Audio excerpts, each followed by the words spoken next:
ওল চিংড়ি বাটা কীভাবে তৈরি করব তোমরা ভিডিওটি সম্পূর্ণ স্কিপ না করে দেখতে থাকো। চলো ভিডিওটি শুরু করা যাক। তো বন্ধুরা, সাঁতরাগাছি ওল আর আলু দিয়ে বানিয়ে ফেলবো ওল বাটা। এই ওল বাটাটা আমি চিংড়ি মাছ দিয়ে করব। তো তার আগে এই ওলটাকে ভালো করে ধুয়ে নিয়েছি, আলুগুলোকেও ধুয়ে নিয়েছি। এইবার প্রথমে এরকম গা থেকে এরকম খোসাগুলোকে ছাড়িয়ে নিতে হবে, দিয়ে 2 থেকে 3 চালার মতন করে একটা প্রেশার কুকারে 4টে থেকে 3টে মতন ভালো করে সিটি দিয়ে নিতে হবে। তোমরা কিন্তু গরম ভাতের মধ্যেও সেদ্ধ করতে পারো, তাতে কিন্তু টেস্টটা ভালোই আসে। তো এর সাথে আমি একটু আলু দেব, আলুটা দিলে এর টেস্টটা কিন্তু আরও ভালো হয়। সম্পূর্ণ কেটে নিলাম, আলুগুলোকেও এরকম খোসা ছাড়িয়ে নেব। এবার এইগুলোকে একটু কেটে নেব, খুব বেশি কুচো করার দরকার নেই।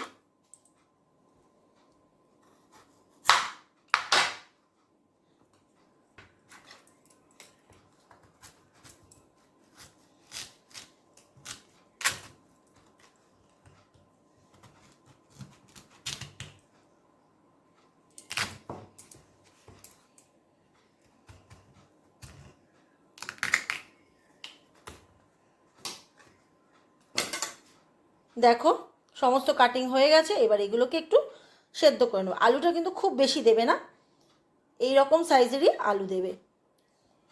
চলো এবার একটা প্রেশার কুকারে 3 থেকে 4টে সিটি দিয়ে নিচ্ছি। এরকম সাইজের 2টো পেঁয়াজ নিলাম একটু বড় বড়, আর একটা গোটা রসুন নেব। এইবার এইগুলো সমস্ত কুচো করে নেব। চপিং বোর্ডে সমস্ত কিছু কাটিং করা হয়ে গেছে। এরপরেই নিয়ে চলে এসেছি একদম গরম গরম সেদ্ধ আলু আর সাঁতরাগাছি ওল। এই রকম গরম গরম অবস্থাতেই কিন্তু এই সমস্ত কিছুগুলো ম্যাশ করে নিতে হবে। গরম গরম ম্যাশ করলে কিন্তু সেটা খুব ভালো ম্যাশ করা হয়। ঠান্ডা হয়ে গেলে দানা দানা হয়ে যায়, শক্ত হয়ে যায়।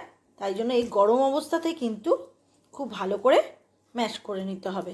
নিয়ে চলে এলাম একটু কিছুটা পরিমাণে চিংড়ি মাছ। এই চিংড়ি মাছটাকে ভালো করে ধুয়ে পরিষ্কার করে নুন হলুদ মাখিয়ে বেশ কিছুক্ষণ রেখে দেবো। কড়াটা খুব ভালো করে গরম হয়ে গেছে। এবার দিয়ে দেবো এর মধ্যে সর্ষের তেল। এবার তেলটা ভালো করে গরম হয়ে গেলে চিংড়ি মাছগুলোকে ভেজে নেব। তেলটা খুব ভালো গরম হয়ে গেছে। এবার দিয়ে দেবো চিংড়ি মাছগুলো। চিংড়ি মাছটা সমস্ত ভাজা হয়ে গেছে আর খুব ভালো করে কিন্তু ভেজে নিয়েছি। এবার একটা পাত্রের মধ্যে তুলে নেব। তুলে নিলাম। এই কড়ার মধ্যেই কিন্তু আর একটু তেল দিয়ে দেবো, দিয়ে পেঁয়াজগুলোকে ভেজে নেব। ওই চিংড়ি মাছের কড়ার মধ্যেই তেল দিয়ে দিলাম, এটাও গরম হয়ে গেছে। এবার দিয়ে দেবো এর মধ্যে রসুন কুচি আর কাঁচা লঙ্কা কুচি।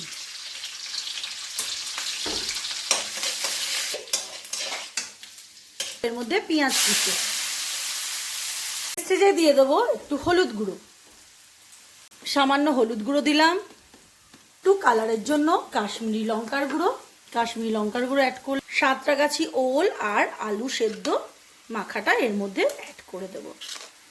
এইবার গ্যাসের ফ্লেমটা লোতে রেখে খুব ভালো করে এর সাথে কিন্তু মিক্সড করতে থাকবো। আর মিষ্টিটা একটু পরে দেব। খুব ভালো করে মিক্সড হয়ে গেছে, কড়া থেকেও ছেড়ে দিচ্ছে। এবার এর মধ্যে স্টেজে দিয়ে দেবো একটু চিনি। চিনি দিয়েও ভালো করে নেড়ে নেব।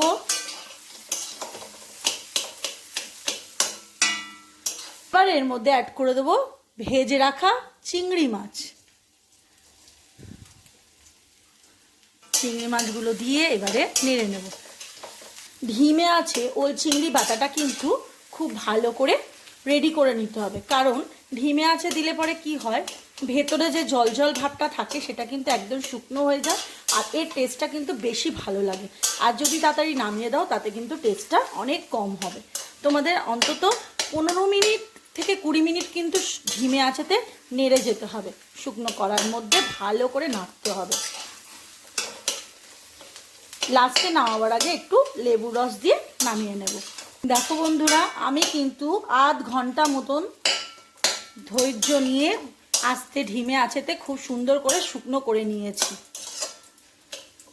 এইভাবেই কিন্তু শুকনো করতে হবে। তোমরা শুধু দেখো কেমন শুকিয়ে গেছে, ওই জল জল অবস্থা কিন্তু নামিয়ে নিলে এর টেস্টটা পাবে না। হয়ে গেছে। এবার এর মধ্যে দিয়ে দেবো লেবুর রস। একটা পাতিলেবুর রস আমি এর মধ্যে অ্যাড করে দিলাম।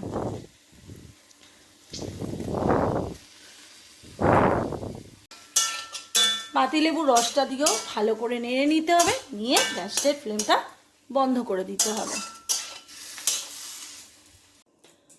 গরম গরম ভাতের সাথে ওল চিংড়ির বাটাটা একদম রেডি হয়ে গেছে।